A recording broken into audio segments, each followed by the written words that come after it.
I'm Dr. Ramesh Sawhney. I'm a board-certified anesthesiologist who trained at Mount Sinai Medical Center, subsequently became the chief resident, and went on to open a number of practices and surgical centers across the country. So we've had a large number of patients who were suicidal, severely depressed. They would literally walk into the office with tears in their eyes, and they could not hold down their jobs. Totally, dysfunctional. Now that represents about 40 to 60% of the general population, so it's not unusual to be in that situation. After they receive the ketamine infusion, the immediate response is within 2 to 3 minutes. And people will tell you, yeah, I had a spiritual experience, now I know what it feels like to meditate, because your brain is now balancing. I mean, clinically, we found that 95% of the brain responds to ketamine.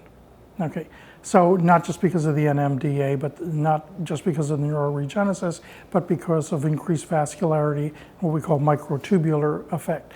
So it works on multiple levels. It works on acute depression, it works on long-term brain activity. It's a new class of drugs, it's a dissociative anesthetic, and I think there will be other agents that will come along later on. At the current time, it's become so important that other agents like Spravato, for example, which is only half of the ketamine, is now available intranasally. So we're looking at this more and more scientifically because we know we get measurable, achievable results. With Spravato, the studies were done by dissecting pieces of brain and seeing the actual changes that occur. There are chemical changes which are reverting back to normal as a result of ketamine. Now, people are inevitably going to say, well, why don't I try one of these other, agents, that you can get, ayahuasca and a whole host of other agents. That's because those agents are not controlled. You don't know how much to take, how little to take, and you don't know what the effect can be.